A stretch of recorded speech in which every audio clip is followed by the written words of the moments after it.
Bueno, pues muy buenos días a todas, a todos, a quienes están presentes aquí en la sala y a quienes nos siguen por vía telemática. Bueno, yo soy el segundo que pone ahí, ¿no? José Manuel Parrilla, secretario académico de esta Facultad Jovellanos, y os saludo en nombre de nuestro decano, que por motivos de agenda no ha podido estar presente en este momento, pero en nombre suyo, en nombre de todo el equipo directivo de la facultad y en el mío propio también, sí quiero saludar esta iniciativa de la EAPN de Asturias, de la Red de Lucha contra la Pobreza, que cuando hace unos meses ya, 5 o 6 meses, nos contactó para plantearnos el formato de este simposio y la posibilidad de hacer varias conferencias en espacios de la universidad. Desde luego, nosotros enseguida aceptamos encantados de poder acoger aquí una de las conferencias principales y en particular también en concreto la del compañero César Rendueles, que está aquí, a quien así he tenido yo personalmente ocasión de saludar, a quien no conocía directamente, pero mis alumnos aquí presentes saben que hablo con frecuencia de su obra y que es una referencia también para nosotros. Así que hoy tenemos la gran oportunidad de escucharle directamente en un tema concreto. Como a mí no me han asignado la tarea de presentarlo a él ni de presentar la jornada, solamente una palabra para no consumir tiempo, en el sentido de saludar la iniciativa, el simposio este año sobre infancia, adolescencia y juventud, presente y futuro. Para nosotros, especialmente desde la carrera, desde la titulación de Trabajo Social, pero también desde el interés de todos los universitarios, personas jóvenes que se enfrentan también a los retos de este momento, pues nos parece que es de una gran utilidad para toda la juventud, para toda la realidad universitaria, para quienes somos docentes y no siendo ya jóvenes sintonizamos de alguna manera con las preocupaciones y con las luchas, ¿no?, de la generación joven. Y, por tanto, agradecemos muchísimo el haber podido acoger aquí esta conferencia, esta actividad de hoy, y felicitamos también a la Red contra la Pobreza pues por esta iniciativa y por el formato que tiene, ¿no?, porque ha combinado de una forma, yo creo que magistral, la modalidad online a la que todos nos hemos tenido que ir acostumbrando por circunstancias, en fin, tristes, pero bueno, sacando lo positivo de esa situación, hemos aprendido a manejarnos un poquito más con estos formatos, y yo creo que es muy valioso el poder combinar en este momento quienes están cerca, quienes pueden asistir presencialmente, con quienes lo hacen de una manera más a distancia, ¿no? La bienvenida, por tanto, a Javier Maya, que me acompaña en la mesa y que va a ser quien, en nombre de la EAPN, se intervenga a continuación, y después tanto el moderador como el propio conferenciante pues serán presentados como corresponde. Así que no consumo ningún minuto más, sino simplemente agradecer la presencia a todos, a los presentes y a los de la conexión telemática, agradecer el esfuerzo también de todo el despliegue técnico que se ha hecho desde la EAPN para poder ofrecer desde aquí esta conferencia, y recordaros que nuestra facultad está siempre abierta a este tipo de iniciativas y siempre a vuestra disposición para colaborar, encantados de hacerlo constantemente. Muchísimas gracias. Muy bien, muchas gracias. Buenos días a todos y a todas. Soy, como decía, Javier Maya. Vengo en representación de la Red Europea de Lucha contra la Pobreza y la Exclusión Social de Asturias. Y en ese sentido, nada, daros la bienvenida tanto a los que estáis aquí presentes como a los que nos van a seguir vía streaming. Y también agradecer a la Universidad de Oviedo y a la Facultad de Comercio, Turismo y Ciencias Sociales Jovellanos su colaboración y, sobre todo, facilitarnos este maravilloso entorno como es la Universidad Laboral para desarrollar el simposio. Poco más. Tenemos el gustazo y el lujo de contar hoy con un ponente de gran nivel, como es César Rendueles, una persona con una dilatada trayectoria reflexiva en el ámbito de la desigualdad social y en el ámbito también generacional, y poco más, esperando que este simposio sea un simposio donde produzcan ideas, reflexiones y debates que finalmente pues redunden en mejorar nuestra intervención el día a día en el ámbito de la infancia, en el ámbito de la juventud y en el ámbito de la adolescencia. Nada más, muchas gracias y a disfrutar.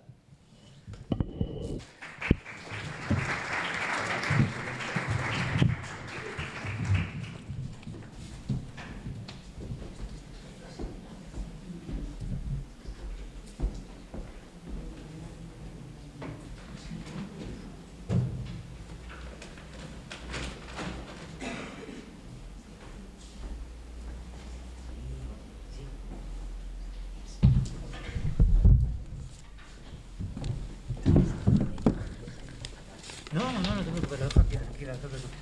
Ahí está.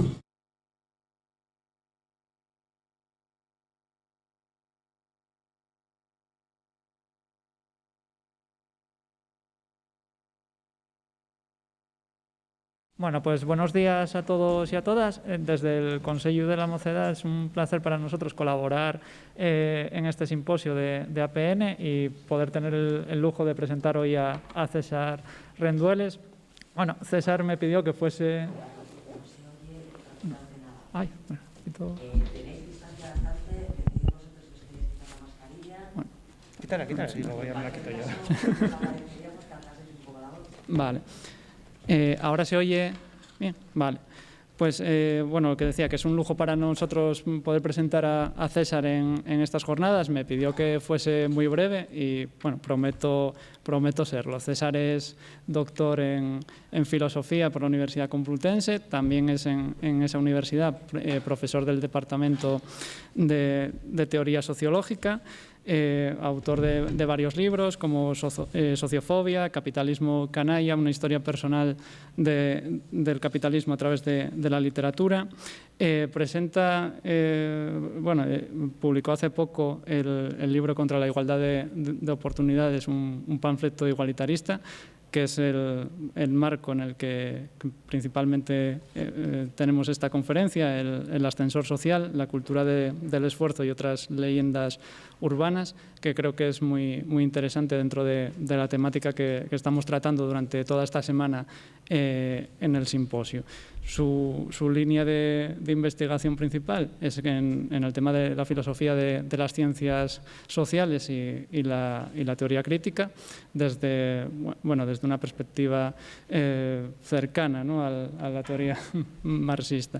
Y sin más, os dejo con él, os animo a hacerle preguntas y a lanzar ideas de debate en este espacio, que creemos que es lo más importante para este punto de encuentro.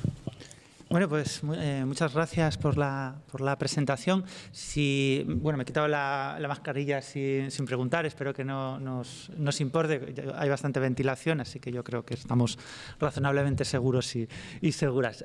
Si veis que no se me oye bien, me avisáis e intento gritar un poco más. Bueno, yo hoy tenía varias ideas en la cabeza para discutir, para hablar, algunas un poco más técnicas relacionadas con cómo medimos y explicamos la desigualdad y la pobreza, pero yo creo que viendo así el perfil que intuyo en la sala y viendo los intereses que me puedo imaginar, tal vez me confundo, pues voy a centrarme más bien en otro tipo de cuestiones que espero que os resulten más cercanas a vuestras vivencias, a vuestra propia experiencia, ¿no? Pero sí quería empezar constatando algo que seguramente conozcáis, porque os lo habrán contado seguramente muchas veces en clase, que es que en las últimas décadas está, yo creo que fuera de toda discusión, que se ha producido un fuerte aumento de la desigualdad, un fortísimo aumento de la exclusión, un fuerte aumento de la pobreza. De hecho, es curioso cómo en las 2 últimas décadas en ciencias sociales ha habido una auténtica explosión de estudios sobre la desigualdad, ¿no?, que es una explosión correlativa también a un cierto interés público por este tipo de cuestiones. Antes de 2008 era muy raro que en los medios de comunicación, en los periódicos, en las televisiones aparecieran noticias sobre pobreza o exclusión. Hay una tesis bonita pendiente sobre este tema, ¿no? El cambio de perspectiva de los medios de comunicación, una tesis doctoral, sobre el cambio de perspectiva de los medios de comunicación sobre las cuestiones de pobreza y exclusión. Hoy, en cambio, son cotidianas, ¿no? O sea, quiero decir que términos bastante técnicos como índice de Gini, pobreza relativa, el índice Arope, ¿no?, pues de repente aparecen en los periódicos, aparecen en los medios de comunicación.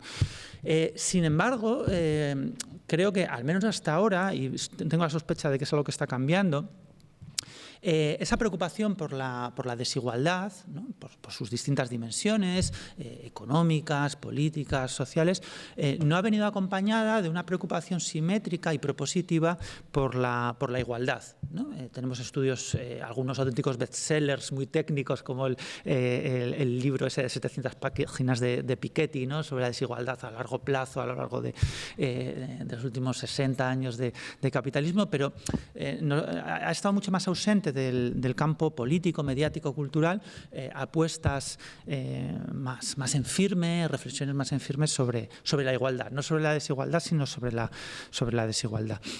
A mí me parece que eso tiene que ver con que de alguna forma la desigualdad ha ido penetrando profundamente en nuestra subjetividad, no solo en nuestras estructuras laborales, no solo en nuestras instituciones políticas, sino que se nos ha ido metiendo en el cuerpo, ¿no? Se nos ha ido metiendo entre los músculos, entre la cabeza, entre nuestra forma de pensar, ¿no? Ha colonizado nuestra subjetividad. Hace muchos años, Stuart Hall lo explicaba a propósito de la victoria de Margaret Thatcher en el Reino Unido y el proyecto político que puso en marcha, y cómo había conseguido transformar completamente el proyecto de Margaret Thatcher la sociedad de su tiempo, ¿no? Había conseguido descentrar, desplazar todas las estructuras vinculadas al estado de bienestar que habían constituido el ADN casi político de la Inglaterra de la posguerra, ¿no?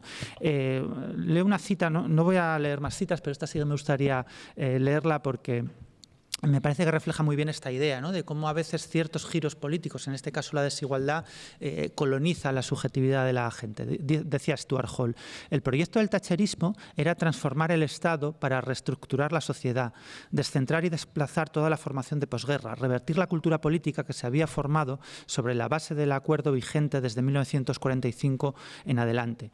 La profundidad de este giro era inmensa, un vuelco en las reglas básicas de ese acuerdo, de las alianzas sociales que lo apuntalaron y de los valores que lo hicieron popular.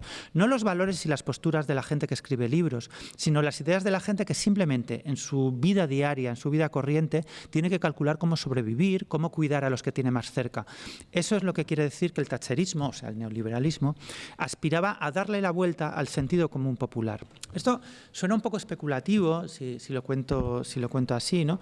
Pero realmente es como sabéis seguramente, es un proceso que ha tenido profundísimos efectos materiales, ¿no? Yo creo que uno de los descubrimientos más espectaculares de todos esos estudios sobre la desigualdad que os mencionaba hace unos minutos es que la desigualdad, no solo la pobreza, sino la desigualdad tiene efectos sociales brutales. A partir de cierto nivel de desarrollo económico, que viene a ser más o menos, ¿no?, el nivel de vida de los países de la OCDE, la distancia relativa entre los que peor están y los que mejor están en un país explica una enorme cantidad, una asombrosa cantidad de conflictos y problemas y malestares sociales. Y no importa si los que peor están, los más pobres, tienen teléfonos móviles y coches, si los separa una gran distancia de las élites, de los ricos, en esa sociedad habrá graves dificultades y la mayor parte de la población vivirá peor, ¿no? O sea, las sociedades con más desigualdad, lo sabemos bien,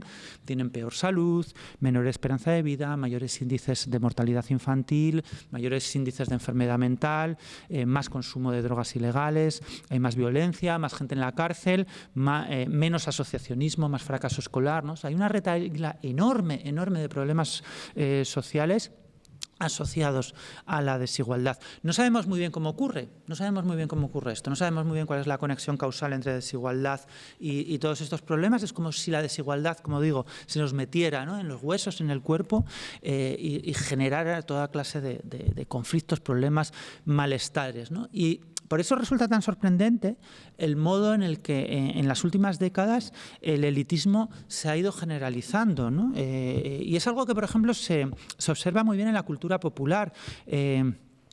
Parece como si el estilo de vida, ¿no?, que aparece, por ejemplo, en los vídeos musicales, de hip hop, de reggaetón, ¿no? Pues si ese fuera el estilo de vida razonable de cualquier persona, ¿no?, que tiene aspiraciones completamente convencionales, ¿no? Que que en el fondo son, si os dais cuenta, las imágenes, los estilos de vida que aparecen en esos vídeos musicales, en la cultura popular, son esos estilos de vida de los ricos, de las élites globales, ¿no? La vida buena, pues parece que es tener un jet privado, una limusina todoterreno, con incrustaciones de diamantes, ¿no? Estar en un jacuzzi con una botella de Dom Perignon. Hay una cuenta de Instagram a la que soy adicto, que se llama Rich Kids of Internet, niños ricos de Internet. Y entonces en esa aparecen chavales jóvenes muy ricos, ¿no? Son hijos de oligarcas, de élites globales, y aparecen posando, ¿no? Y aparecen pues delante de su jet, en su jacuzzi, en su yate, con un par de tigres como mascota. Es una cosa francamente delirante. Pero lo interesante es que parecen fotogramas de un vídeo musical, todas esas imágenes de estos niños ricos de Instagram, ¿no? Parecen imágenes sacadas de los productos que consumimos en la cultura popular cotidianamente, ¿no? A mí me interesa mucho esa especie de universalización del elitismo, esa especie de elitismo popular al que somos adictos, que consumimos, ¿no? Porque no es que el igualitarismo haya desaparecido completamente de nuestro espacio político, eso sería imposible en sociedades democráticas, ¿no? Más bien lo que ha pasado es que el igualitarismo se ha ido deformando hasta convertirse en una forma muy peculiar de elitismo, que es la igualdad de oportunidades, ¿no? Así es como creo que el elitismo ha ido colonizando nuestra subjetividad, así es como ha ido penetrando nuestras cabezas y nuestros cuerpos, ¿no? Desde la perspectiva de la igualdad de oportunidades, ¿no? Que es un poco el modelo igualitarista más ampliamente difundido, la única igualdad aceptable sería ese tipo de igualdad que se limita a eliminar las barreras de entrada que distorsionan los procesos de gratificación del esfuerzo individual, ¿no? Sería una especie, por decirlo así, de control antidoping social que vigila que nadie haga trampas en la competición social, ¿no? Que no hay gente que empieza esa competición con ventaja. De forma que desde ese punto de vista la igualdad, lo realmente importante de un proyecto igualitarista sería que cada cual obtenga las recompensas que merece, ¿verdad? Eso es un poco lo que se nos dice, que obtengamos las recompensas acorde con nuestras capacidades, con nuestros esfuerzos, con nuestros logros, ¿no? Claro, si os dais cuenta, eso significa que la igualdad así entendida es un proyecto meritocrático. Es un proyecto meritocrático. Que básicamente lo que postula es que las recompensas en la competición social sean acordes con los méritos. A mí me parece que esta equiparación de la igualdad con la meritocracia es un malentendido intencionado, pero gigantesco, porque en realidad es muy difícil pensar en una formulación más refinada del programa elitista.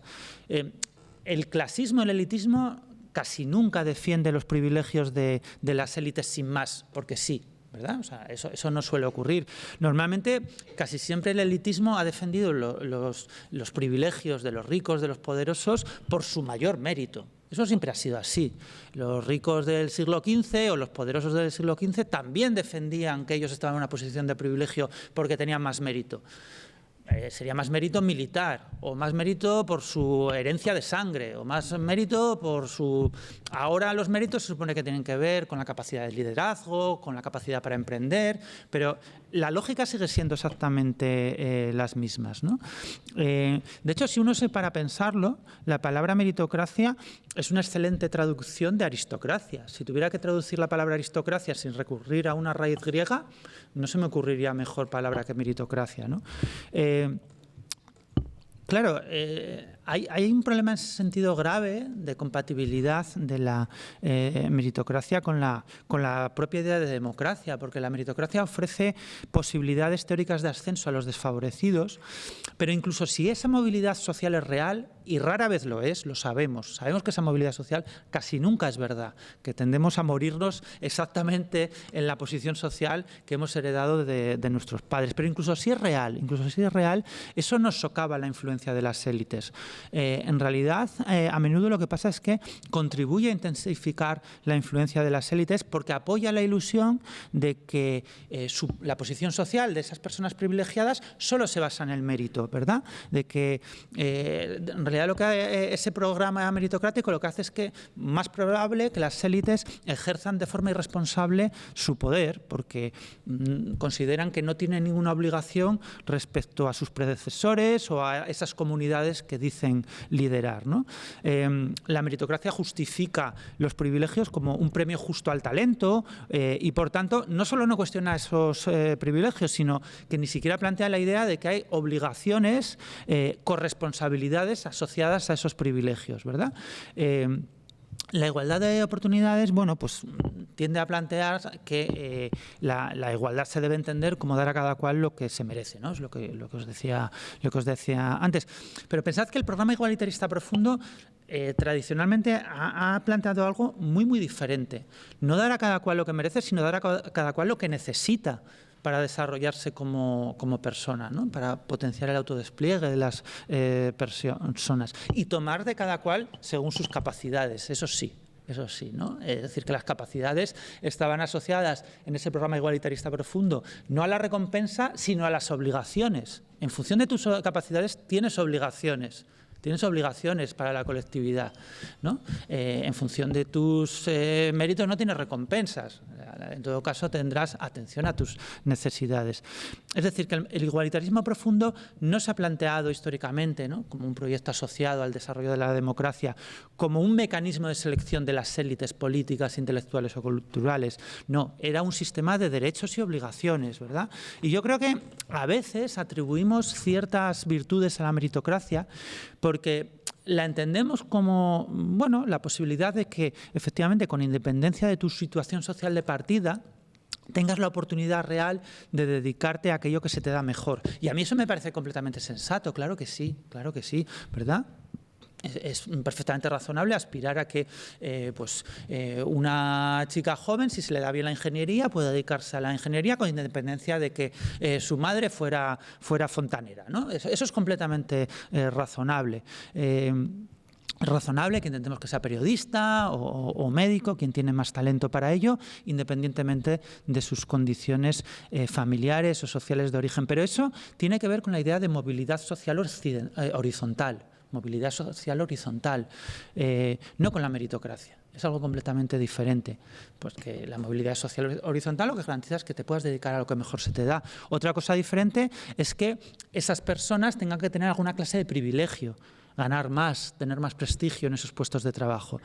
De hecho, en cierto sentido, la meritocracia se puede entender como un paso atrás respecto a las formas de desigualdad antiguas, arcaicas, que solían entrañar, como os digo, un cierto compromiso de las élites con las comunidades en las que estaban enraizadas. Por eso, por ejemplo, no sé si os habéis fijado que muchos bancos tradicionales tienen el nombre del lugar en el que estaban ubicados, ¿no? El Banco de Bilbao Vizcaya, el Banco de Santander, ¿no? Bueno, eso cada vez desaparece más, ¿no? Amazon no es Amazon de Santander, Amazon es la nube, ¿no? Nadie sabe muy bien dónde está. Está en todos lados y en ninguno, ¿no? Hoy los ricos y poderosos creen que no deben nada a nadie porque consideran que se han ganado lo que tienen meritocráticamente. Es pura mitología, ¿no? Sabemos que no es así. Incluso también, por ejemplo, en el caso de los empresarios del sector de la tecnología digital, ¿verdad? Bill Gates, el fundador de Microsoft, por poner un ejemplo muy conocido, pues se ha generado a su alrededor la leyenda de que se construyó a sí mismo su riqueza, su carrera, empezando desde un garaje. La verdad es que su abuelo era banquero. Gates asistió en los años 60 a una escuela de élite, que era una de las poquísimas escuelas del mundo que tenía un ordenador en esos momentos. De hecho, las familias de la escuela recaudaron $3.000 de la época para montar un laboratorio de ordenadores, ¿no? Poquísimas escuelas en el mundo en ese momento lo tenían, ¿no? Sería tedioso recordar cómo posteriormente Bill Gates llegó a un acuerdo con IBM para desarrollar un sistema operativo, pero no está de más recordar, por ejemplo, ¿no?, que el presidente de IBM y la madre de Gates se conocían personalmente, ¿verdad? Formaban parte, de hecho, de la misma junta directiva de la misma ONG. En fin, todo esto son cuestiones que muchas veces no se nos cuentan, ¿no?, cuando en esos retratos tan endulzados de los emprendedores digitales que empiezan en un garaje, ¿verdad? Pero daría igual, aunque fuera verdad que Bill Gates empezó de la nada trabajando en un garaje. Para el igualitarismo profundo, la meritocracia es una forma de desigualdad, en realidad, bastante aberrante, incluso cuando los méritos son reales.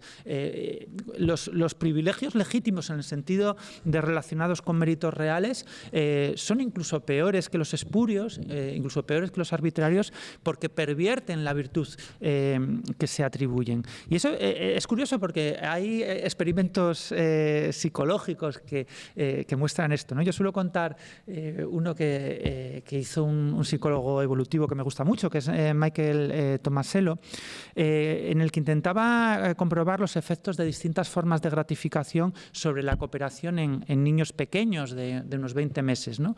Y entonces lo que hacía Tomasello es darle a los niños distintas oportunidades de ayudar a una persona adulta. Algunos de los niños recibían a cambio de esa ayuda una recompensa concreta, ¿verdad? Y otros niños no recibían ningún tipo de recompensa, nada, ni siquiera una palabra de agradecimiento. La mayoría de los niños que participaron en el experimento brindaron la ayuda que se les pedía en 5 ocasiones distintas y entonces participaron en una segunda fase del estudio en la que tenían la oportunidad de ayudar varias veces más, ¿no? Y entonces, en esta segunda etapa fue muy curioso, porque lo que descubrió Tomasello es que cuando el adulto involucrado pues, no recompensaba a ninguno de los niños, ni a los que habían sido recompensados en la primera etapa, ni a los que no habían sido recompensados, los niños que habían recibido recompensas durante la primera etapa ofrecían menos ayuda que los que no habían recibido ninguna recompensa, ¿no? Es decir, que lo que muestra esta investigación es que somos algo así como kantianos cotidianos desde muy pequeñitos, ¿no? Desde los 20 meses de edad, que de alguna forma las actividades intrínsecamente gratificantes, como ayudar a los demás, cuando reciben alguna clase de recompensa externa, pues la motivación interna se ve socavada, ¿verdad? El igualitarismo yo creo que apunta políticamente en esa dirección. ¿No? Que las desigualdades sociales son en sí mismas degradantes. Son degradantes, desde luego, para el que las padece, pero también para el que las disfruta, ¿verdad? Y no importa si son merecidas por alguna clase de mérito o no importa tampoco la situación absoluta de los que peor están, ¿no? La desigualdad nos impide a todos y a todas llevar una vida buena. Y de hecho, yo creo que la mayor parte de nosotros rechazaríamos horrorizados pues refinamientos que no hace tanto tiempo se consideraban una justa recompensa al mérito social, ¿no? Yo creo que casi todo el mundo pensaría hoy que disponer de un siervo, de un esclavo que te corte las uñas, pues sería un asunto, ¿no? Bastante incómodo para todo el mundo, degradante para la persona que te corta las uñas, pero también para ti mismo, ¿no? Y sin embargo es un tipo de privilegios que no hace tanto fueron considerados signos de estatus irrenunciables, ¿no? Los partidarios de la meritocracia creen hoy, ¿no?, que sus propios privilegios, que yo confío en que dentro de algunos años veremos como ridículos, tan idiotas como tener el derecho a que alguien te corte las uñas cuando puedes hacerlo tú mismo, bueno, pues los partidarios de la meritocracia creen que sus privilegios de hoy son, en cambio, legítimos, merecidos, razonables y además una fuente de distinción muy importante, ¿no?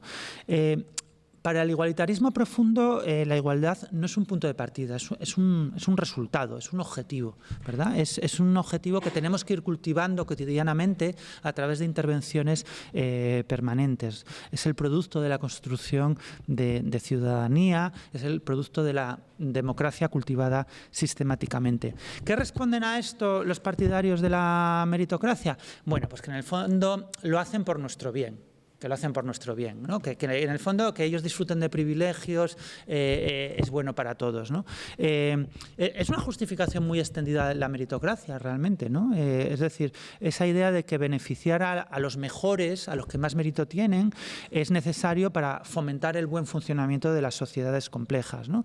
Hay que premiar a la gente que hace trabajos importantes, añadid cuantas comillas queráis, ¿verdad?, para que desarrollen sus talentos, porque de otro modo, claro, se nos dice, los ingenieros, los médicos no estarían dispuestos a esforzarse desarrollando esas habilidades que tienen, esas habilidades costosas, esas habilidades que no están al alcance de todo el mundo, ¿no? Es decir, que si os dais cuenta es una visión muy pesimista de la naturaleza humana, ¿no? Es una justificación de la desigualdad que sugiere que esas personas que tienen esos talentos solo estarán dispuestas a ejercerlos de forma socialmente productiva si disfrutan en exclusividad de una serie de incentivos, de una serie de privilegios. Claro, si os paráis un momentito a pensarlo, podéis preguntaros, ¿pero por qué? ¿Por qué podría argumentar un médico para decirnos que su interés por la salud pública va a decrecer un 20% si no disminuyen sus impuestos en la misma proporción, ¿verdad? Es un argumento bastante absurdo. La única justificación que tiene para decir algo así es que quien las hace está en condiciones de hacerla. Es una especie de chantaje, ¿verdad? Renunciamos a la igualdad porque hay alguien que empeorará nuestra vida si no reconocemos sus privilegios. Bueno, a lo mejor no hay manera de evitar eso, ¿no? Porque está en una situación de poder esa persona, pero que no nos digan que es justo, que no apelen a la justicia, que apelen a la fuerza o al chantaje, ¿no? La idea de que quienes tienen algo que ofrecer a la sociedad no lo ofrecerían si no obtuvieran a cambio alguna clase de privilegio es, yo creo, insisto, ¿no?, bastante extraña y bastante difícil de justificar. O sea, yo puedo entender que un médico, una ingeniera, una escritora no quieran ejercer su oficio si no tienen a cambio alguna remuneración o incluso si no pueden dedicarse a ello en exclusividad, ¿no?, si no es su ocupación principal. Pero que no están dispuestos a ejercerla si no obtienen más que los demás, si no tienen más que personas que tienen otras ocupaciones con independencia de su propia situación material. Bueno, eso parece propio de niños malcriados, ¿no? Ese tipo de conductas de niños malcriados a los que hay que estar permanentemente sobornando para que se porten bien. Yo quiero creer que los adultos nos esforzamos cuando sentimos que hacemos un trabajo con sentido, que contribuye al bienestar de nuestra comunidad y que el esfuerzo tiene que ver con la responsabilidad compartida y con la reciprocidad, ¿no? Por eso el elitismo meritocrático, incluso en sus formas socialmente más beneficiosas, es una forma de chantaje. Es una forma de chantaje. Una forma de chantaje que se da muy a menudo, es verdad, pero que se da muy a menudo solo en contextos competitivos, en contextos como son nuestras sociedades de mercado, ¿verdad?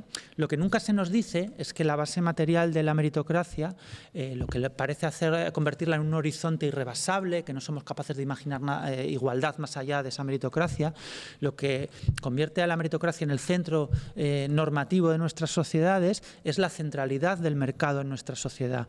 Nuestras sociedades se han convertido en gigantescos estadios deportivos, ¿no?, donde estamos compitiendo permanentemente. De hecho, es muy interesante que tenemos estudios comparativos sobre los valores meritocráticos y es muy curioso cómo la creencia en la meritocracia en todos los países estudiados crece a medida que aumenta la desigualdad. Cuanto más desigual es una sociedad, más cree esa sociedad en la meritocracia. Cuanto más mercantilizada está una sociedad, más cree esa sociedad en la meritocracia, ¿no? Claro, de hecho, las sociedades más desiguales no son más meritocráticas, lo sabemos muy bien. De hecho, pasa lo contrario. Las sociedades más desiguales tienen mucha menos movilidad social, pero creen más en la meritocracia. Yo creo que la conclusión que tenemos que sacar de esa aparente paradoja es que la meritocracia no es un sistema de selección, sino un sistema ideológico. Es un sistema ideológico de justificación, de legitimación de los privilegios creados en esos procesos de mercantilización, en esos procesos de destrucción de los servicios públicos, del estado de bienestar. La meritocracia es la ideología de la desigualdad. Y de hecho, los partidarios más lúcidos del mercado, también los más desvergonzados, ¿verdad? Nunca han ocultado que el objetivo de los mecanismos competitivos no es la eficacia, sino la subordinación. Hay una cita de Hayek, esta sí que la voy a leer también. Hayek, sabéis que es uno de los grandes teóricos del neoliberalismo, que dice así: la competencia es siempre un proceso a través del que un pequeño número de personas fuerza a la mayoría a hacer lo que estos no quieren, ya sea trabajar más duro, cambiar hábitos de comportamiento o dedicar un determinado grado de atención, de continuada aplicación de regularidad a su trabajo, lo que no tendrían que hacer si no hubiera competencia. Yo hace muchos años estudié aquí en Gijón COU, que sería el equivalente a segundo de bachillerato, y tuve una profesora de griego buenísima, con la que nadie suspendía. No porque diera aprobado general, de hecho no era así, sino que lo que pasaba era que no te dejaba suspender. Entonces ella te obligaba a repetir cualquier examen hasta que lo aprobabas. No tenías permiso para suspender, ¿no? Había que aprobar todos y cada uno de los exámenes y podías repetirlo 10, 15, los que fueran necesarias. Había estudiantes que sacaban mejor nota y otros que sacaban peor nota, pero nadie se quedaba atrás. Y no se aceptaba tampoco que hubiera lagunas en la formación de ningún estudiante. No había media, o sea, no te podían hacer media con un suspenso. Los suspensos no hacían media, ¿no? Y es una historia que siempre que la cuento pone nerviosísimos a los partidarios de la meritocracia educativa, a los partidarios de eso que se llama la cultura del esfuerzo, ¿no? Porque, claro, saca a la luz que lo que les importa de los exámenes, los deberes, las notas, las calificaciones, que se supone que son indispensables, ¿verdad?, en el sistema educativo, no es verificar que todo el mundo aprende. Esa información se puede obtener por otras vías, ¿no? No, lo que quieren es conseguir que en la educación haya ganadores y perdedores, que es algo muy diferente. Necesitan que haya ganadores y perdedores. Pasa exactamente igual con el mercado, ¿no? Lo que buscan los partidarios de la mercantilización no es la competencia por sí misma. Lo que necesitan es que haya ganadores y perdedores para premiar a los primeros, para premiar a los ganadores, ¿no? Dejadme que termine un poco centrando estas reflexiones críticas con la idea o con la reducción de los ideales igualitaristas a esa versión decrépita, ¿no?, de la igualdad, que es la meritocracia, la igualdad de oportunidades, centrando estas cuestiones normativas en algunos pensamientos relacionados con la temática de este encuentro, ¿no?, con algunas reflexiones generacionales, con algunas reflexiones vinculadas a la pobreza infantil, a la pobreza juvenil. Quería hacer algunos apuntes rápidos y muy tentativos, también para que nos dé un poco de tiempo a discutir, que creo que tenemos que terminar a la 1 en punto para que haya un poco de debate. Lo primero es que creo que la ausencia de un cierto suelo normativo igualitarista, creo que la idea de, en nuestro contexto político, de ideales igualitaristas profundos, está viciando de forma larvada muchos debates sobre la desigualdad generacional y sobre la desigualdad juvenil. Porque muchas veces acaban siendo estos debates sobre la desigualdad generacional, sobre la pobreza juvenil, acaban siendo una reformulación de esas constelaciones meritocráticas, de esas perspectivas mesocráticas. Es algo que ha ocurrido con conceptos que, por otro lado, me parecen útiles y que también podemos utilizar y reivindicar, con conceptos, digo, como el de precariado, ¿no? Muchas veces las categorías de edad, etarias, ocultan profundas desigualdades en el interior de esas categorías generacionales, ¿no? Por expresarlo así de una forma muy brutal, un poco grosera, ¿no?, con un ejemplo, dentro de algunos años, algunos de los jóvenes precarios de hoy van a heredar casas pagadas, sin hipoteca, y va a haber otros que van a heredar deudas, ¿sí? Todos precarios, todos jóvenes, pero con distintas perspectivas, muy diferentes, de hecho. Muy diferentes, ¿no? Por supuesto, es cierto que existe una quiebra generacional importante que podemos observar en numerosísimos indicadores socioeconómicos y políticos. Es una quiebra también, yo creo, experiencial, relacionada con una cierta sensación de vida dañada, de cierre de expectativas, de bloqueo de los proyectos de vida, y seguro que es algo que os suena familiar a muchas y muchos de los que estáis hoy aquí, ¿no? Pero yo creo que esta realidad social de cierre de expectativas a menudo se está analizando una vez más en términos de falta de igualdad de oportunidades. En este caso de falta de oportunidades generacional, ¿no? Apelando a una especie de narcisismo meritocrático herido. Muchas veces se entiende que el problema de los jóvenes tiene que ver con la ruptura de una especie de contrato meritocrático, con el hecho de que un grupo de jóvenes esforzados, talentosos, no está recibiendo aquello que se merecen y por lo que han trabajado y peleado mucho, ¿no? La tradición generacional sería así, que los miembros de más edad de nuestra sociedad, los boomers, ¿verdad?, que accedieron a puestos de trabajo estables, que mejoraron su propia posición económica, pues no habrían preservado, ¿verdad?, ese sistema meritocrático para legarlo a quienes vienen detrás, no habrían sido capaces de preservar ese sistema tendente a fomentar el ascenso social. Así que el conflicto generacional desde esa perspectiva sería que tenemos a ingenieros cobrando 1.500 euros o a médicos que tienen que emigrar a otros países.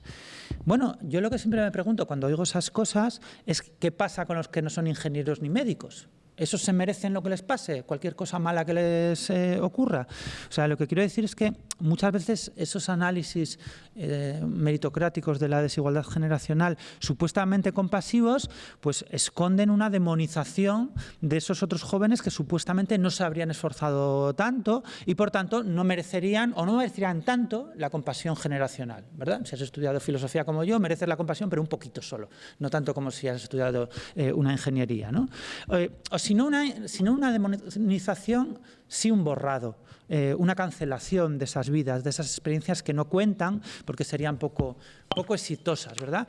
Ahora mismo doy unas clases en la Facultad de Periodismo de la Complutense y están de celebración, creo que se cumplen 40 años o no sé cuántos de la fundación de la facultad. Entonces han instalado un vídeo en la puerta de entrada en el que aparece como gente famosa que ha pasado por esa facultad, directores de cine, empresarios, mogollón de periodistas, etcétera, ¿no? Y realmente son unos cuantos, ¿verdad? Porque bueno, ha pasado mucha gente por la facultad y el vídeo dura unos minutos, ¿no? Y me quedé viéndolo antes de ayer. Y me dio que pensar que de repente me parece curioso que en esas celebraciones solo se convoque, se haga mención a los casos de éxito. Me molesté en buscar cuántos estudiantes habían pasado por esa facultad, 60.000.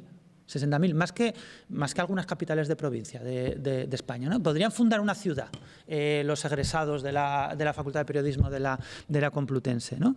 No hay ni una sola mención en ese vídeo, en esas celebraciones, a los innumerables casos, no sé si de fracaso, no sé si llamarlo fracaso, pero desde luego no de cumplir esas expectativas, ¿no?, del decanato de Ciencias de la Información, ¿no? No hay una mención a los miles y miles y miles de periodistas precarios, no hay una sola mención a los que han acabado trabajando de camareros o de lo que sea. Ninguno de ellos forma parte de la memoria de esa institución, ¿no? Eso es el borrado, a ese borrado me refiero, ¿no? Y algo similar yo creo que ocurre o puede ocurrir con cómo abordamos la pobreza infantil, ¿verdad? Por un lado, el crecimiento de la pobreza infantil es un hecho social, político y generacional relacionado con la estructura del gasto social en España y con el peso que tienen, por ejemplo, las pensiones, ¿verdad?, en los presupuestos públicos y la inexistencia de políticas familiares dignas de tal nombre en nuestro país. Pero me parece que al mismo tiempo la centralidad pública que tiene la pobreza infantil en los medios de comunicación, en los discursos políticos, tiene algunas dimensiones retóricas con las que deberíamos tener cuidado, ¿verdad? Porque la pobreza infantil muchas veces nos escandaliza tanto porque ahí parece que es evidente que es completamente inmerecida, ¿verdad? Porque claro, los niños no han tenido todavía ocasión de participar en la competición meritocrática, ¿no? Yo creo que muchas veces eso es lo que late, ¿no?, en el escándalo que nos produce la pobreza infantil, ¿no?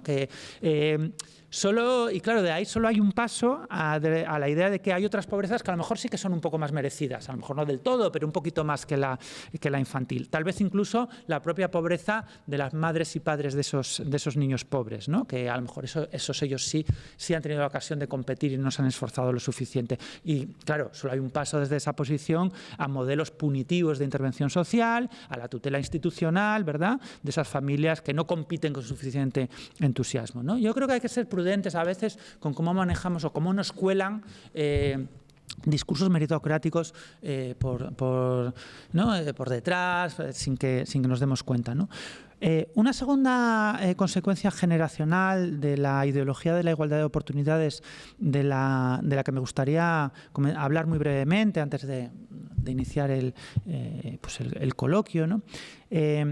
Una segunda consecuencia generacional, digo, es que la meritocracia transforma a la infancia y la juventud en espacios vitales estrictamente instrumentales. Es decir, momentos permanentemente sometidos a la intervención de distintas instituciones para fomentar el esfuerzo, la competición, el mérito, ¿no? La infancia, la adolescencia es vista como un mero trámite, como una especie de momento de entrenamiento que dará lugar a ese otro momento que sí que el que de verdad importa, ¿no? El de la adultez, donde ya tiene lugar la competición, ¿no? Es como cuando los deportistas de élite hacen deporte, pues los entrenamientos son una especie de trámite para lo que de verdad importa, que es la competición, ¿no? Esos segundos de competición en los que se juega todo. Yo creo que la meritocracia nos hace ver la infancia y la juventud de esa manera, como un trámite, como un entrenamiento para una carrera cuya meta es la vida adulta. Así que tiene una consecuencia también desastrosa sobre las políticas igualitaristas vinculadas a la infancia y la juventud, que es que tiende a reducirlas a formas, a versiones muy reductivas de la igualdad, que es promover toda clase de controles antidoping sociales, ¿no? Ayudar a los desfavorecidos con entrenamientos terribles, espartanos, para que puedan imponerse o jugar en igualdad de oportunidades en la lucha social. Y esto yo creo que es espantoso.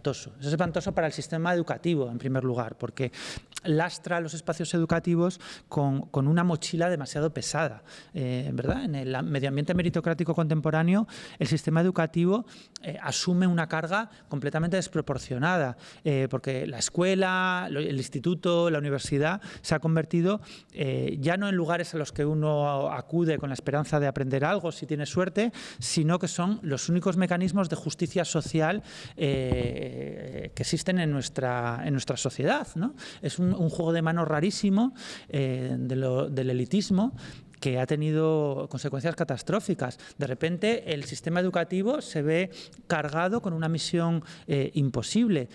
Ahora son las instituciones educativas, no el sistema fiscal, o sea, los impuestos, no la negociación colectiva, no la negociación sindical, no las políticas de vivienda, no, solo el sistema educativo es la única institución, el único espacio social en el que aspiramos a que se disuelvan los privilegios heredados y aparezcan otros basados en el mérito, ¿no?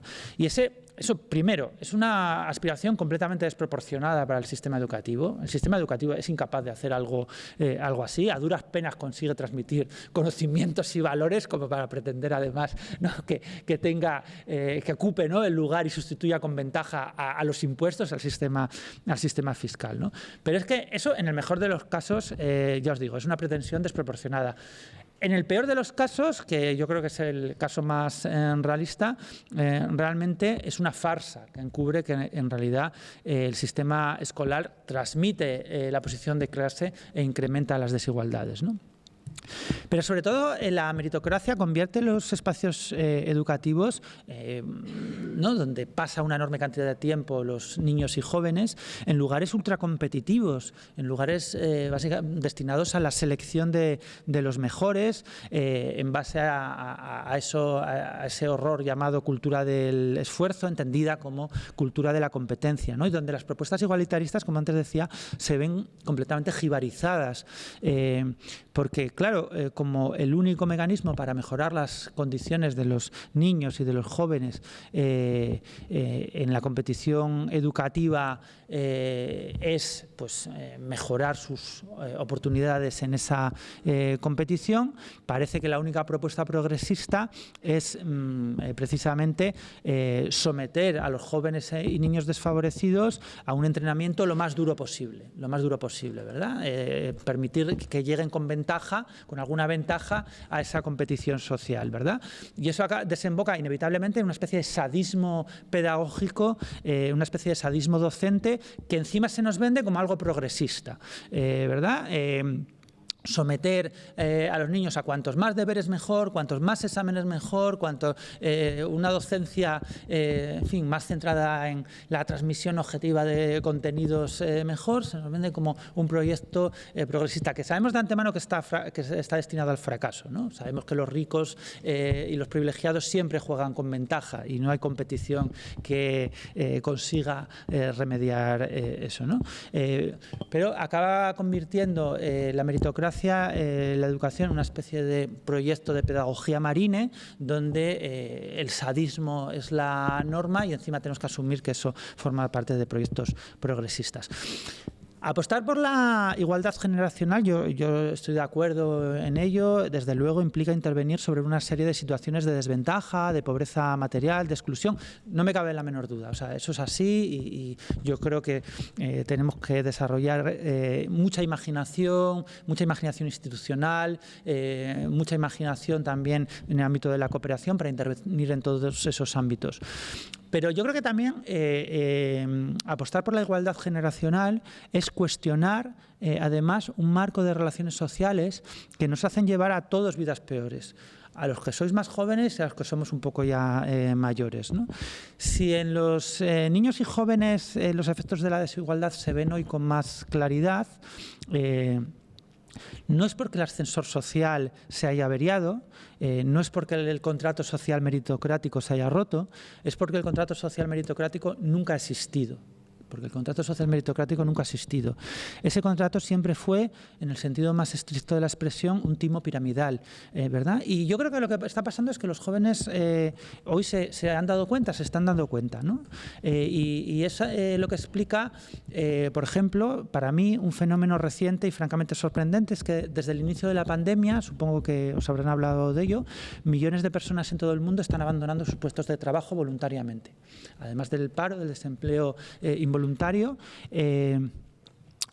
muchísimas personas, millones de personas, en su mayoría jóvenes, abandonan sus puestos de trabajo, a veces con contratos fijos. En Italia, en el segundo semestre de este año, casi 500.000 de personas ha abandonado su puesto de trabajo. En Estados Unidos ha habido meses que han abandonado su puesto de trabajo de este año, de 2021, 4 millones de personas. Se ha llegado a hablar de que el 3% de la fuerza de trabajo estadounidense estaba renunciando a sus trabajos, ¿verdad? Y yo creo que es algo que no se explica solo por el pay them more de Biden, ese pagadles más, ¿no? Cuando le preguntan ¿por qué no se consiguen cubrir los puestos de camarero en la construcción? Decía Biden, pagadles más. Bueno, sí, seguro, ¿no? Eso es una parte de la explicación. Son unos puestos de trabajo mal pagados, precarios, horribles. Pero yo creo que eso es una parte, ¿no? Y creo que dejamos de lado algo importante si reducimos esta dinámica a una cuestión únicamente de convenios colectivos, de condiciones laborales. Eso importa sin ningún género de dudas, ¿no? Pero creo que también tiene que ver con una sensación compartida de vida dañada, de desmoronamiento de una experiencia colectiva muy atravesada por la distopía meritocrática, ¿no? Y cuando esa distopía se desmorona, cuando es evidente que nos han engañado, ¿no? Y uno se hace consciente de los años de vida robados, de los años de vida robados en el sentido de todos esos años en los que se nos ha impedido construir un proyecto de vida, en que se nos ha impedido tomar decisiones sobre quiénes queremos ser, sobre qué tipo de vida queremos llevar, ¿no? Es lógico, ¿no?, que se produzcan esa clase de procesos de abandono, de renuncia, ¿no? De renunciar a seguir participando en esa gran competición, en ese reino del todo contra todos.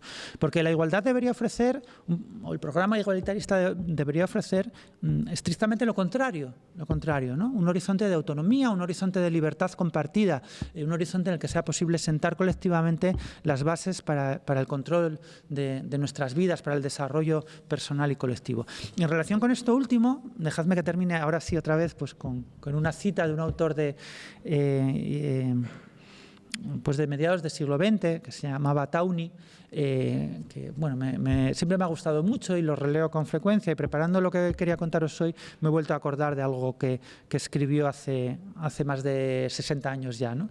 Y que tiene que ver con esto último que os decía. Termino con esta cita. Decía Tauní: la democracia es un sistema político poco sólido si se limita a ser un sistema político y nada más, en vez de, como debería ser, no solo una forma de gobierno, sino un tipo de sociedad y una forma de vida en armonía con ese modelo social. Para convertir la democracia en un tipo de sociedad, en una forma de vida, hay que avanzar en dos caminos. Primero, es preciso eliminar cualquier forma de privilegio que favorezca a algunos grupos y perjudique a otros. No importa si su fuente son diferencias en el entorno, en la educación o en los ingresos. Y en segundo lugar, hay que conseguir que el poder económico deje de ser un tirano irresponsable y se ponga al servicio de la sociedad, trabajando dentro de los límites claramente definidos y siendo responsable de sus acciones ante una autoridad pública. Nada más, muchas gracias.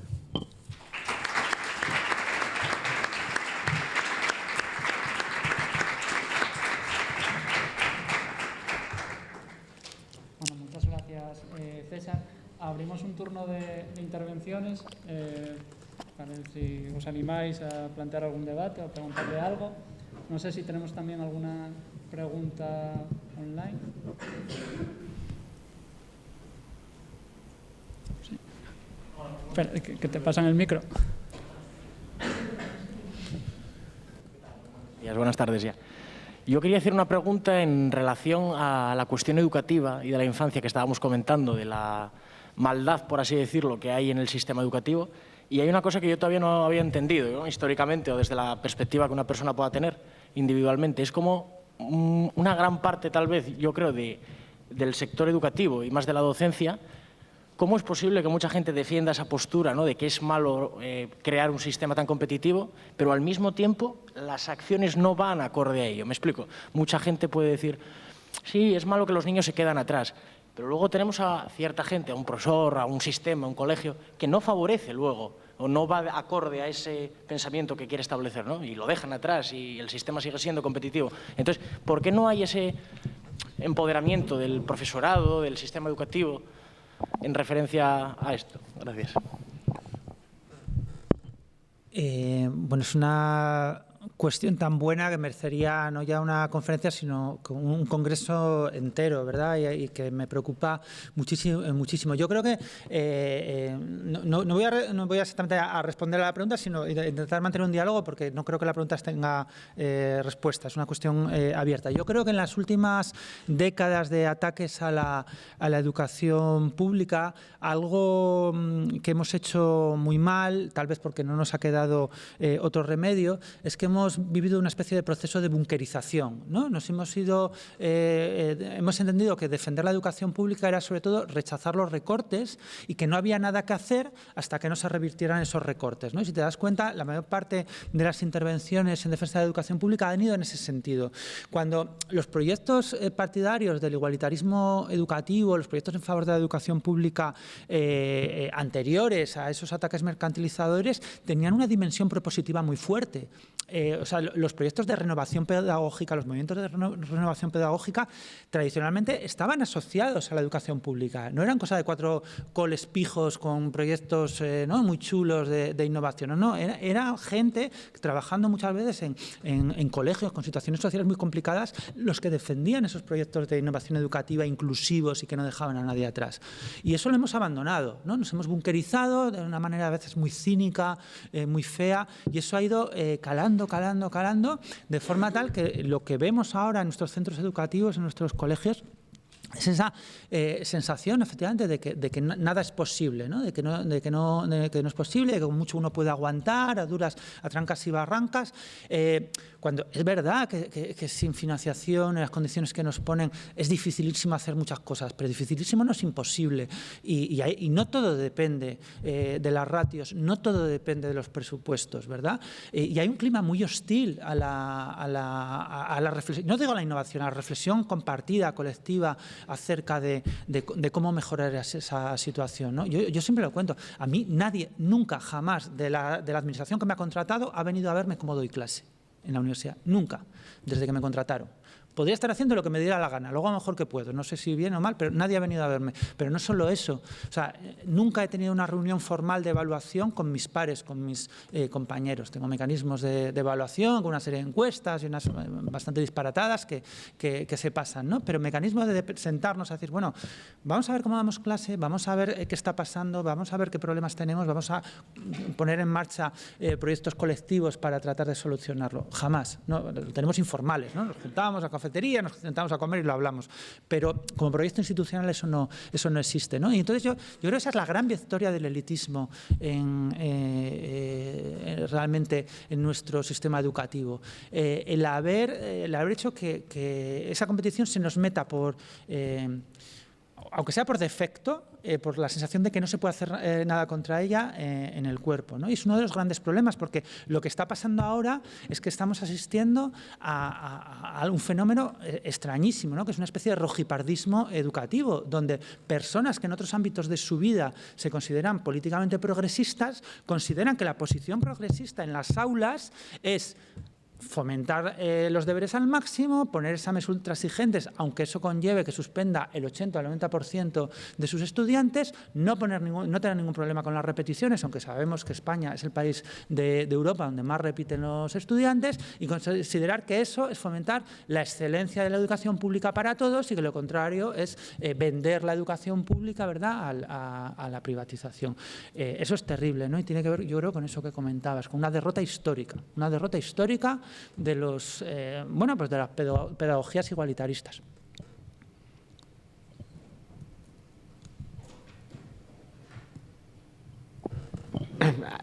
Bueno, lo primero, que muchísimas gracias por todas tus palabras, por todas tus reflexiones, no solo hoy, sino por todo el trabajo que llevas todos estos años haciendo para abrir mentes, ¿no? y abrir la mirada de la gente.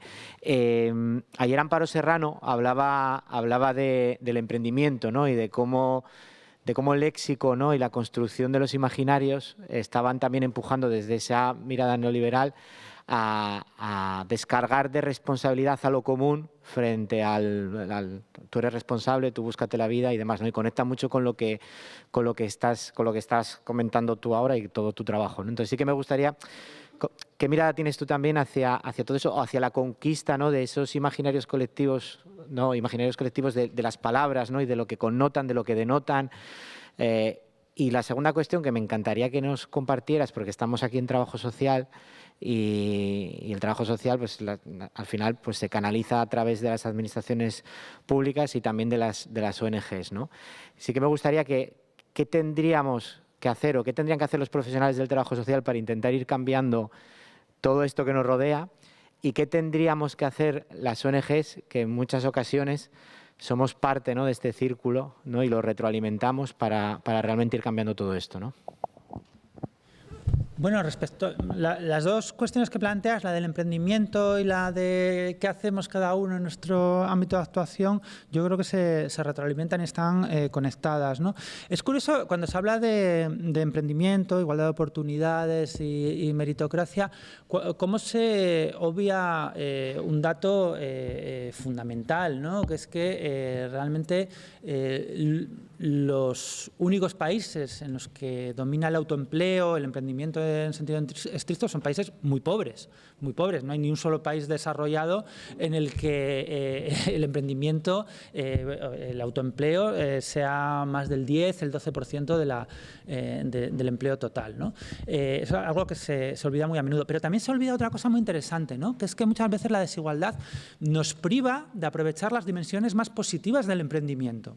Esto es muy curioso, ¿no? Que yo creo que también hay una cuestión importante, ¿no? Que no deberíamos dejar que nos roben las ideas más importantes o más valiosas del emprendimiento. Emprender no tiene nada de malo, es muy bueno, es genial. O sea, es genial que una persona tenga tiempo, ganas, ¿no?, para desarrollar sus energías con autonomía en el espacio que sea, en el laboral, pero también en el político, en el social. Claro que no hay nada de malo en el emprendimiento, ¿no? Precisamente lo que tenemos que reivindicar es que todo el mundo tenga la capacidad de emprender. Y lo que sabemos históricamente, curioso, esto lo contaba un economista surcoreano que que enseña en Cambridge, que decía, en Corea del Sur, que es un país donde el neoliberalismo ha arrasado, ha muerto, una sociedad muy mercantilizada, ahora que hay tantas series y películas de Corea del Sur, un poco estamos familiarizados con ello, ¿no? En Corea del Sur todo el mundo quiere ser médico. Hay una competencia brutal por conseguir ser médico. Es la aspiración de todas las familias que tu hijo sea médico, porque es el único puesto de trabajo público bien pagado. Es el único puesto de trabajo. Entonces es lo que todo el mundo quiere ser. Nadie quiere emprender, nadie quiere ser otras cosas, nadie quiere investigar.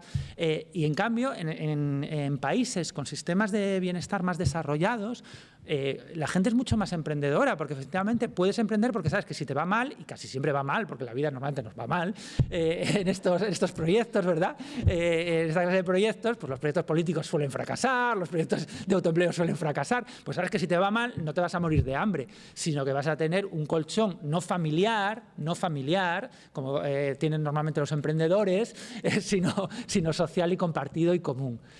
Y así la gente evidentemente se anima mucho más a emprender toda clase de proyectos con toda clase de motivaciones, ¿no? Entonces yo creo que tenemos que reivindicar ideas como la de libertad o emprendimiento desde el campo igualitarista. Yo creo que eso me parece muy importante. Porque eso yo creo que conecta también con qué podemos hacer, ¿no? Y pasa un poco como la pregunta del compañero respecto a la educación. Estamos en un momento en donde uno solo ve callejones sin salida, ¿no? Porque ¿cuál es la solución al fracaso escolar? ¿Dar aprobado general? Pues no, evidentemente, ¿no? Efectivamente, no eso es lo que queremos. ¿Cómo soluciono que repitan muchos o que los estudiantes con menos ingresos a los que doy clase sé que tienen muchas probabilidades de abandonar la carrera? ¿Doy aprobado a todo el mundo? Pues no.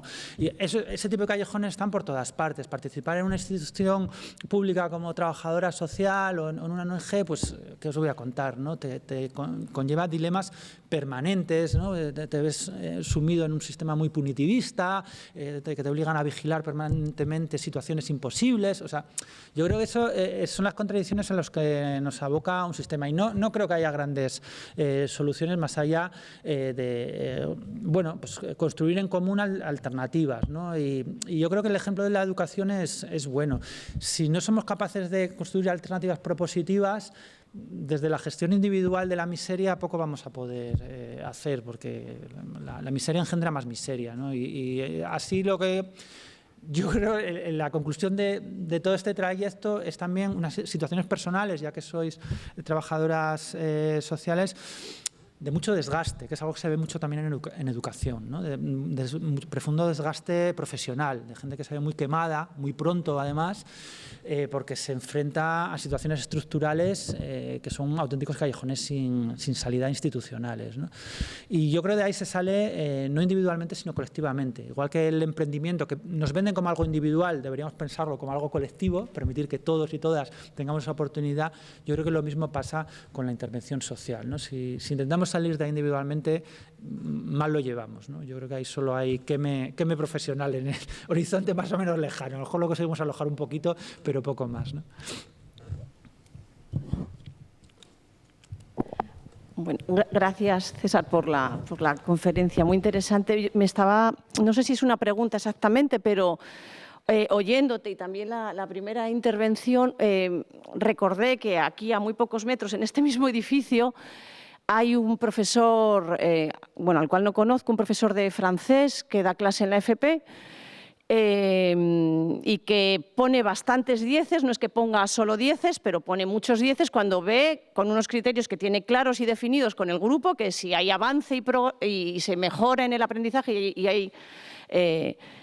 sí, hay sobre todo una mejoría, ¿no? un aprovechamiento, pues la calificación que pone es 10. Como ya seguramente sepáis, se le ha abierto un expediente sancionador por la Consejería, 8 meses sin empleo y sueldo. No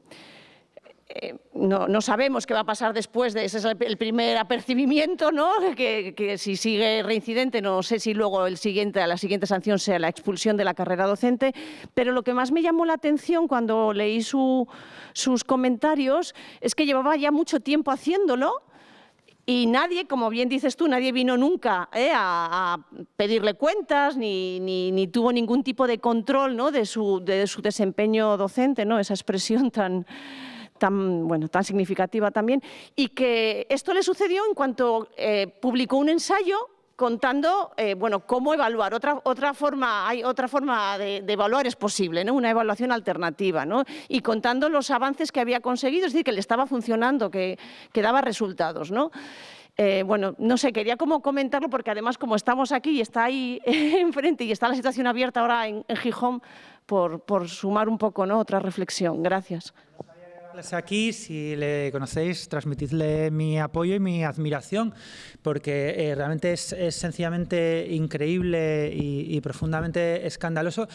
Yo muchas veces pregunto en broma, yo no sé no sé qué hay que hacer para que te abran un expediente en la universidad o en un instituto, vender droga o tal, porque conozco situaciones alucinantes, pero increíbles. O sea, no quiero dar detalles sórdidos de cosas que pasan en mi facultad, y es casi imposible que le abran un expediente a alguien, mucho menos que le expulsen, y parece ser que alguien por dar muy bien clase y conseguir que la gente aprenda francés, eso sí es motivo para que te echen 8 meses de clase. Bueno, si os cuento cosas del colegio de mis hijos y de otros compañeros de su edad, pues es increíble, ¿no? Que con las cosas que yo he visto y conocido jamás pasa absolutamente nada, y que en cambio que alguien por hacer bien su trabajo, parece, ya por fin lo he entendido, ¿no? Lo que hay que hacer para que te abran un expediente es conseguir que la gente aprenda mucho y bien. No, leí una entrevista más en serio con esta persona que contaba, y también es muy significativo, ¿no?, que las quejas habían venido no de nadie a quien le hubiera dado clase, que estaba muy contento, sino de los que sacaban otros 10, ¿no? De los que sacaban los 10 buenos, de las familias de niñas y niños con buenos expedientes, que querían que sus buenos expedientes refulgieran más que los otros. No les bastaba con que sus hijos tuvieran buenos expedientes, querían que tuvieran más que los demás, más que otros buenos expedientes, ¿verdad? Querían competición, querían ganadores y perdedores. Aquí no podemos ganar todos, ¿verdad? Que es una cosa bastante significativa también, ¿no? Un sistema educativo obligatorio donde se supone que no es un sistema de competición, no son las Olimpiadas, ¿no?, sino que el objetivo es transmitir una serie de contenidos y de conocimientos y valores que deberían ser propios de cualquier ciudadana y ciudadano, y sin embargo no. También aquí hace falta competencia. Yo creo que es un caso interesantísimo, ¿no?, y muy significativo de cómo entendemos el sistema educativo y cómo el sistema educativo ha acabado siendo, pues, es una especie de tubo de ensayo de todas esas dinámicas de competición meritocráticas que hay a nuestro alrededor, ¿verdad? Creo que había más palabras sobre eso. Muchas gracias. Bueno, lo primero, agradecer a César, después ya de haberlo escuchado, agradecer de nuevo su presencia aquí y bueno, la interesante presentación que nos ha hecho. Bueno, yo animo mucho a profundizar en todo esto a través de la lectura de su último libro, que he tenido la suerte de leer, de trabajar y de algún modo difundir un poco también entre los estudiantes de mi clase, pero que creo que merece la pena todo este repaso que nos ha hecho de una forma abreviada. Yo creo que aparece muy frecuentemente en su última obra, que es la que conozco realmente, ¿no?, y que es como de mucha inspiración a la hora de pensar críticamente lo que nos está pasando, ¿no? Yo creo que esa es la gran virtud. Además, le comenté a él antes de comenzar que leí el libro casi en paralelo al de Michael Sandel y de algún modo son reflexiones muy paralelas, solo que César nos aporta una visión más enraizada en nuestra realidad, aunque con una visión también global, pero bueno, más encarnada en nuestras realidades cotidianas. Y en ese sentido a mí me parece que este dilema que él ha formulado en algún momento también de la conferencia, si apostamos por a cada uno lo que se merece o a cada uno lo que necesita, ¿no?, y ahí se podría resumir un poco todo este problema, junto con una frase que está como a mitad de su libro, que viene a decir algo así como que hemos interpretado la igualdad como una especie de derecho al acceso a los privilegios de las élites, ¿no?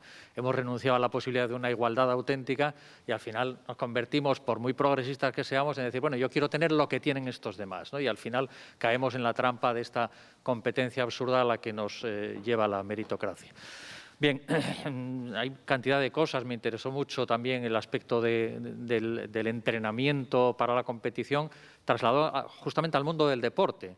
pertenezco a un grupo de investigación donde estamos trabajando un poco para la protección de los menores en el deporte, porque al final acabamos haciendo monstruos competitivos desde los 10, 11 años, ¿no? Y ahí tenemos otro reto importante que tiene que ver no solo con lo pervertido que está el deporte, sino con la perversión social de esta lucha meritocrática que, sin embargo, ha sido asumida como un discurso progresista durante décadas por la izquierda, por lo menos la izquierda bien pensante, y tengo la impresión de que la izquierda renovadora pues también, ¿no? Bueno, son observaciones que yo creo que dan para mucho debate y mucha profundización, pero que me parecen muy interesantes y que ahora seguramente no hay tiempo para profundizar más en ellas, salvo si quieres decir alguna palabra. Pero quería llevarte a una cuestión mucho más concreta, desde ese dilema, lo que se merece, lo que se necesita, en tu libro Contra la igualdad de oportunidad, que es un título provocador, como ya he explicado algunas veces. Haces alguna consideración crítica sobre la propuesta de la renta básica universal y quería, no lo has mencionado aquí, quizás que, bueno, en esta línea de romper con la ideología meritocrática, si crees que la renta básica universal puede ser un camino por el que profundicemos y por el que se pueda avanzar algo en esta línea, ¿no?, de romper esta lógica perversa a la que nos hemos ido acostumbrando. Agradezco de nuevo a ti y a los organizadores de la conferencia pues lo que nos has trasladado aquí a nuestros estudiantes, colegas, profesores y demás personas que asisten al simposio. Muchas gracias. Muchas gracias. Bueno, brevemente, porque creo que a 1:30 tenemos que terminar, ¿verdad? Sí. Y de nuevo es un tema que merece y merecería pues seguramente un congreso entero. Realmente no me considero exactamente crítico de la renta básica universal. Sencillamente creo que a veces se ha usado la renta básica como una especie de navaja multiusos que vale para todo, ¿no? Una especie de bálsamo de Fierabras que utilizamos para solucionar lo que sea, pues yo qué sé, desde los problemas asociados a la prostitución, a la remuneración de los músicos, lo que sea, cualquier cosa que se te ocurre, al final, bueno, pues ya lo arregla la renta básica, ¿no? Y yo, en general, sospecho de esa clase de medidas ecuménicas que todo lo arreglan. Yo creo que una reivindicación completamente razonable desde un proyecto igualitarista es garantizar el derecho a la subsistencia. Que el derecho a la subsistencia pasa a ser un derecho fundamental incorporado a nuestra legislación, a las constituciones, y que sea un derecho efectivo. ¿Cómo se haga efectivo? Si a través de una renta básica o otros sistemas más frondosos, más complejos de derechos sociales, es algo que no tengo tan claro. O sea, bueno, es algo que yo creo que como trabajadoras y trabajadores sociales sabéis muy bien. El infierno está en los detalles normativos, ¿no? Y los grandes lemas, luego en la letra pequeña es lo único que cuenta y su aplicación, etcétera, es lo único que cuenta. Entonces, por ejemplo, yo creo que hay problemas sociales muy acumulados, situaciones de problemática social con varias problemáticas acumuladas, para las cuales la renta básica, en los términos en los que habitualmente se maneja, es completamente insuficiente. Completamente, por ejemplo, situaciones de pobreza infantil, ¿no? O problemas relacionados con discapacidades, dependencia, etcétera, ¿no? Entonces yo creo que muchas veces la renta básica funciona muy bien y por eso es muy útil como un lema, genial para introducir ese problema del derecho a la subsistencia. Pero me parece que si de lo que estamos hablando es de proyectos propositivos concretos, digamos que soy un poco más agnóstico. ¿Me vale la renta básica o me vale lo que funcione? Y si me convencen de que lo que funcione es, insisto, en un sistema más complejo, detallado de garantías, a mí me vale perfectamente. Porque, y esto eso sí tengo más dudas, ¿no? Yo creo que la renta básica tiene algunas limitaciones que se centra exclusivamente en el plano de la redistribución.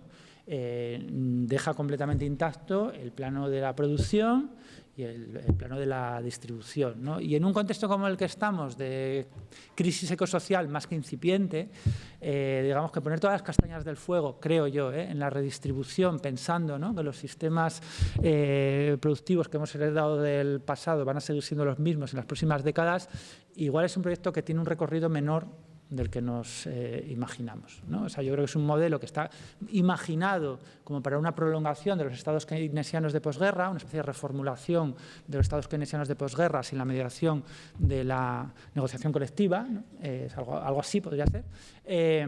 y que en un contexto donde esa clase de modelo económico y productivo es bastante cuestionable que se vaya a sostener, bueno, pues a lo mejor deberíamos hilar un poco más fino. Esa sería un poco, dicho así muy rápidamente, muy esquemáticamente, para terminar exactamente a y media, mi crítica o el matiz que haría a los proyectos de renta básica.